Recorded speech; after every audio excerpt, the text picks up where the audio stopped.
فنزل البحر قبل أن تنفذ كلمات ربي ولو جئنا بمثله. بسم الله الرحمن الرحيم.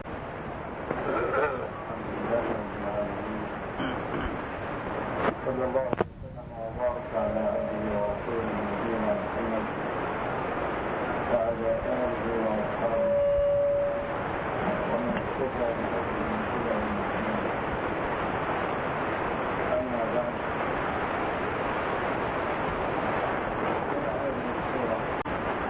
سورة العظيم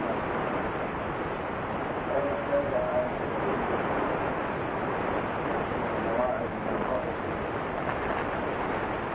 والعظات والنصيحة والأحكام. الله جل وعلا عن رجل هو في العلم إلى النبي صلى الله عليه وسلم ليخاطب هذين الأمرين أقواما. الأمر الأول قال الله جل وعلا فيه بعد أعوذ بالله من الشيطان الرجيم: قل لو كان البحر مدادا لكلمات ربي لنفد البحر قبل أن تنفد كلمات ربي ولو جئنا بمثله مددا. ذلكم أن يقول ادعوا أن ما في القرآن ليس بشيء، وأن ما في توراتهم هو العلم كله الذي عند الله. فكانوا يقولون إن من يأتي ويدعي النبوة ليس عنده شيء، لأن كل علم وكل كلام هو ما في التوراة.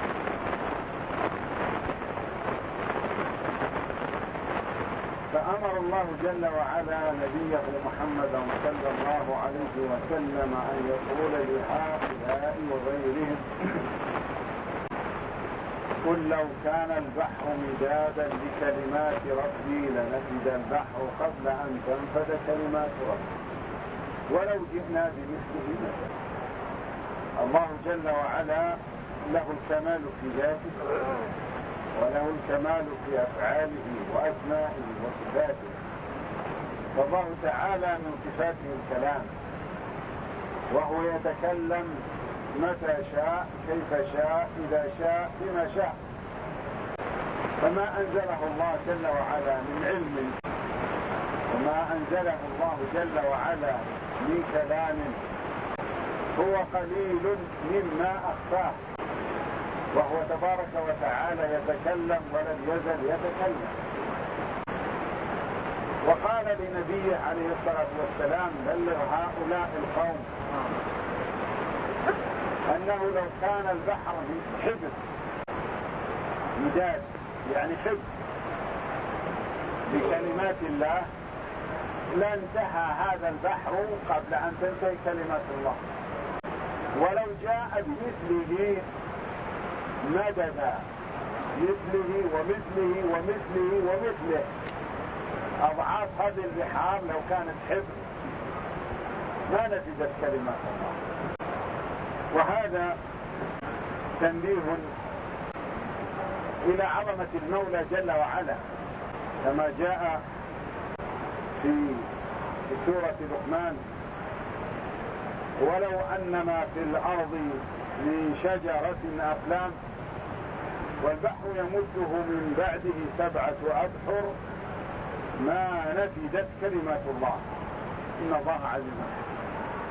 لو أن الأشجار كلها تحولت إلى أقلام والبحار وقدرها 7 مثلها كلها حبر ما نفدت كلمات الله. والله تبارك وتعالى هو الذي إذا أراد شيء قال له كن فكن.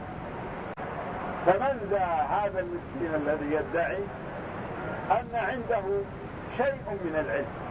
ليس العلم.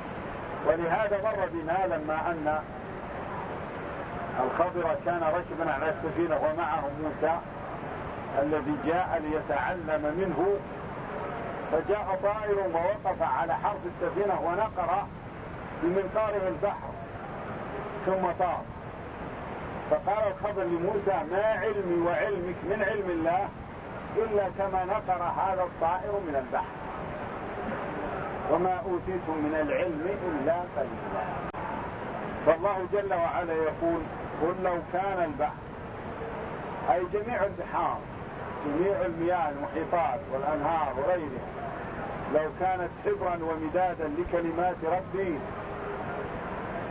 لا نشفت قبل أن تنتهي كلمات الله، بل ولو جئنا بمثله مددا. وهذا دليل على عظمة المولى تبارك وتعالى وسعة علمه وإحاطته بكل ما في هذا الكون الذي هو يسير بتدبيره وأمره. قل إنما أنا بشر مثلكم يوحى إلي أنما إلهكم إله واحد، فمن كان يرجو لقاء ربه فليعمل عملا صالحا ولا يشرك بعبادة ربه أحدا. الأمر الثاني من الله جل وعلا لنبيه محمد صلى الله عليه وسلم أن يبين لقومه آدميته وبشريته. يقول جل وعلا: قل إنما أنا بشر مثلكم يوحى إلي. فالله تعالى يأمر محمدا أن يقول لهؤلاء القوم: أنا بشر. الأعراض التي تعرض لكم تعرض لي، يجوع ويعطش ويمرض وينام ويتعب ويغضب ويفرح ويحزن ويسر. فالبشرية هو مثلكم، لكنه اختلف عنكم بأمر إضافي لا يخرجه عن بشريته، أنه يوحى إليه. فمحمد صلى الله عليه وسلم هو من حيث البشرية كسائر الناس. الأعراض التي تعرض للناس تعرض له، يحتاط، يتخذ الأسباب، يقاتل، يعمل بالوقاية، لكنه زاد عليهم بأمر لا يخرجه عن آدميته وبشريته، وهي أن ما يخبر به إنما هو من وحي من الله يوحيه إليه. وهذا فيه إثبات رسالة الرسول صلى الله عليه وسلم،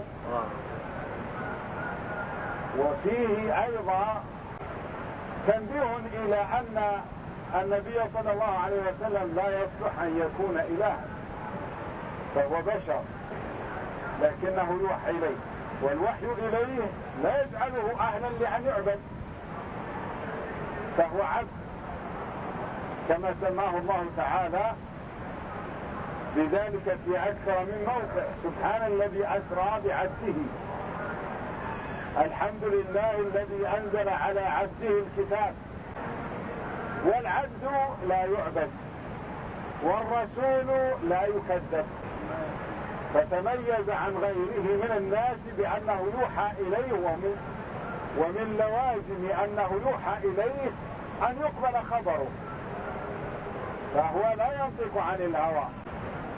محمد رسول الله عليه أفضل الصلاة والسلام.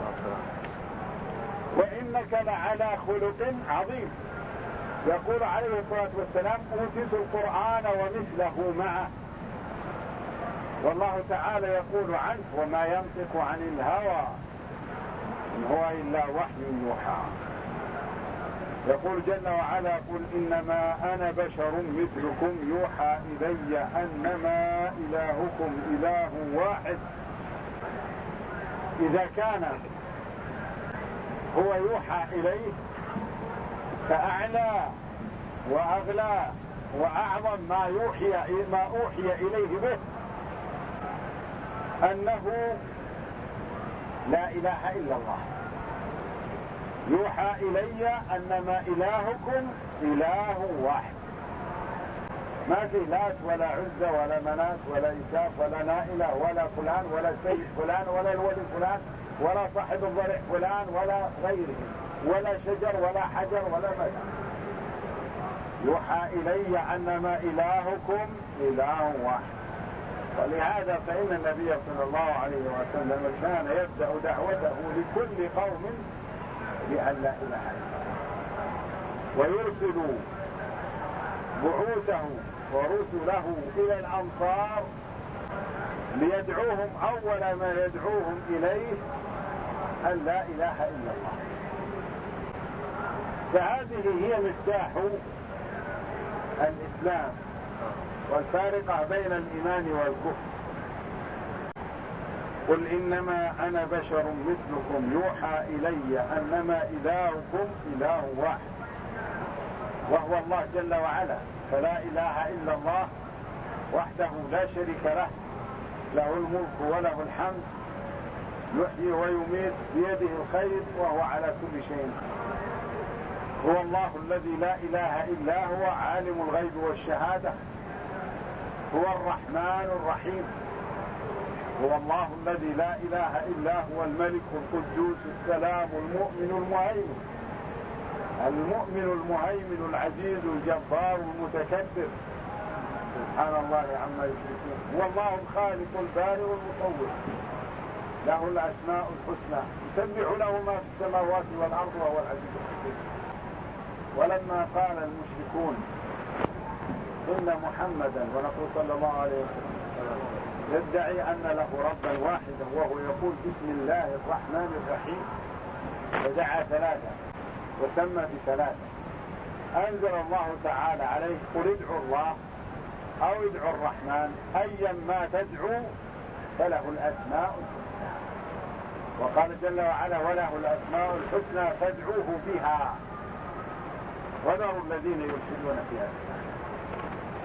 فالله تبارك وتعالى هو المستحق للعبادة وحده، وهو الذي يصلح أن يكون إلها، فليس هناك إله آخر يستحق أن يعبد. إنما العبادة لا تصلح إلا لإله واحد هو الله، فلا إله إلا الله. فمن كان يرجو لقاء ربه فليعمل عملا صالحا ولا يشرك بعبادة ربه أحدا. من يرجو ويطلب أن يلتقي بالله ويحوز على المنزلة العظيمة والمكانة الرفيعة من الثواب ويسلم من العقاب فلينفذ هذين الشرطين، فليعمل عملا صالحا، هذا الأمر الأول، والثاني ولا يشرك بعبادة ربه أحدا. فليعمل عملا صالحا، العمل الصالح هو الصواب، وهو الذي تحقق فيه حسن المتابعة للنبي صلى الله عليه وسلم، بمعنى أن الإنسان أتى بالمطلوب غير منقوص. يؤدي الصلاة مثلا وهو لا يخل بشيء من أركانها وواجباتها وشروطها، هذا عمل صالح. يخرج الزكاة طيبة بها نفسه لا ينقص منها شيء. يصوم رمضان ولا يخدش صيامه. يؤدي الحج تاما بأركانه وشروطه وواجباته، هذا عمل صالح.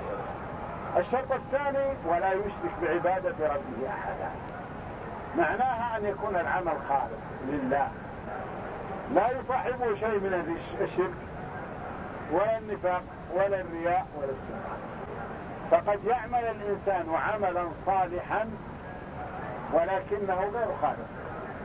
فقد يصلي بجوارك إنسان صلاته كاملة بشروطها وأركانها وواجباتها، لكنه صلى من أجل أن يشاهده الناس، ما صلى لله، أو صلى خائف أنه ينتقد، ما صلى لله، فهذا العمل باطل. وإن كان صالح من حيث الصورة الخارجية صالح، ما فيه أي خلل، لكنه ليس خالصا، لأن فيه شرك، إما شرك أكبر أو نفاق أو رياء، فهذه كلها شرط خلو العمل منها. لا بد أن يكون العمل لله وحده. أما إذا كان هذا العمل لله ولفلان فإن الله تعالى غني عنك وعن عبادتك، كما قال الله تعالى في الحديث القدسي: أنا أغنى الشركاء عن الشرك، من عمل عملا أشرك معي فيه غيري تركته وشركه. ويقول له يوم القيامة: اذهب للذي أشركت به ليثيبك على عملك. فالله تعالى لا يقبل من العمل إلا ما كان خالصا وما كان صالحا. قال العلماء رحمهم الله المفسرين رضي الله عنهم وغيرهم: أخلصوه وأصوبوه. هذا معنى هاتين الجملتين، أي أن يكون العمل خالصا وصوابا. أما إذا كان صوابا وغير خالص أو كان خالصا وغير صواب فإن الله لا يقبل. بمعنى أن الإنسان أدى الصلاة لله تعالى لكن صلى المغرب ركعتين أو صلى العصر 3 ركعات، هذا العمل غير صالح لا يقبله الله. أو ترك سجدة وقال: أنا يكفي صليت المغرب 5 سجدات فيها بركة، فهل يقبل هذا العمل؟ لا. لماذا؟ لأنه غير صالح ولو كان خالصا لله، ولا يريد بهذا لا نفاق ولا رياء ولا شرك، إنما يصلي لله، لكن لأن هذا العمل ناقص أو زاد الإنسان فيه، كما لو قال: أنا أريد أن أصلي المغرب 4 أو أريد أن أصلي 7 سجدات في صلاة المغرب، فهذا العمل باطل ولا يقبل لأنه غير صالح. وهكذا بقية العبادات، فلا بد أن تكون العبادة صالحة وأن تكون خالصة، فإن اختل أحد هذين الشرطين فسد العمل ورد على صاحبه. روى ابن كثير بطريقه قال: الإمام أحمد حدثنا زيد بن حباب حدثني عبد الواحد بن زياد أخبرنا عبادة بن مسي عن شداد بن أوس رضي الله عنه أنه بكى، فقيل له: ما يبكيك؟ قال: شيء سمعته من رسول الله صلى الله عليه وسلم فأبكى لي. سمعت رسول الله صلى الله عليه وسلم يقول: أتخوف على أمتي الشرك والشهوة الخفية. قلت: يا رسول الله أتشرك أمتك من بعدك؟ قال: نعم. أما إنهم لا يعبدون شمسا ولا قمرا ولا حجرا ولا وثنا، ولكن يراءون بأعمالهم، والشهوة الخفية أن يصبح أحدهم صائما فتعرض له شهوة من شهواته فيترك صومه. وهذا الحديث وإن كان فيه ضعف لكن معناه صحيح، ورد في أحاديث أخرى تدل على هذا المعنى. وجاء عن ابن مسعود رضي الله تعالى عنه أنه قال: قال رسول الله صلى الله عليه وسلم: من أحسن الصلاة حيث يراه الناس وأساءها حيث يخلو فتلك استهانة استهان بها ربه عز وجل. وجاء عن أبي بكرة رضي الله تعالى عنه قال: قال رسول الله صلى الله عليه وسلم: من سمع الله به، ومن راى الله به. وجاء عن أبي سعيد بن أبي فضالة الأنصاري وكان من الصحابة أنه قال: سمعت رسول الله صلى الله عليه وسلم يقول: إذا جمع الله الأولين والآخرين ليوم لا ريب فيه نادى مناد: من كان أشرك في عمل عمله لله أحدا فليطلب ثوابه من عند غير الله، فإن الله تعالى أغنى الشركاء عن الشرك.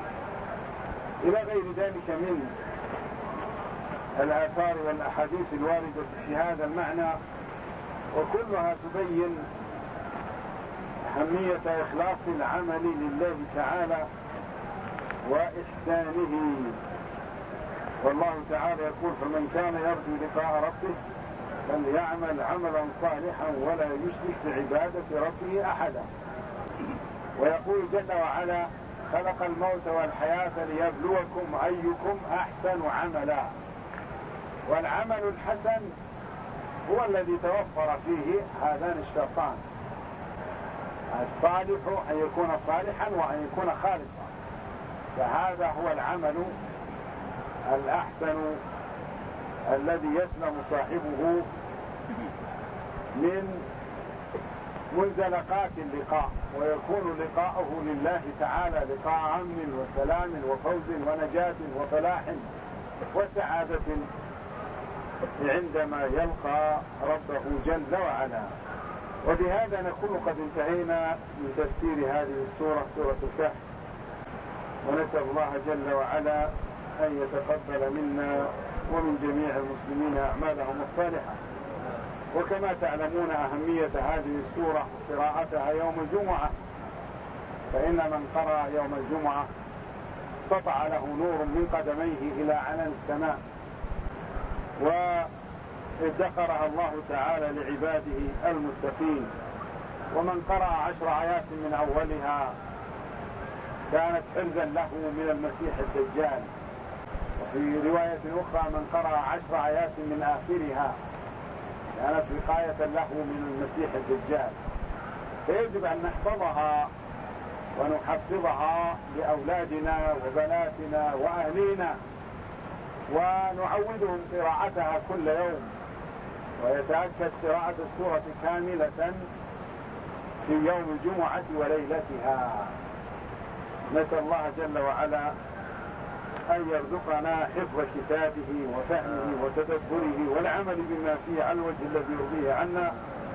ونسأله جل وعلا أن يرزقنا الفقه في الدين، وأن يصلح لنا ديننا ودنيانا وأخرانا، وأن يثبتنا بالقول الثابت في الحياة الدنيا وفي الآخرة، وأن يغفر لنا ولوالدينا وذرياتنا وإخواننا المؤمنين.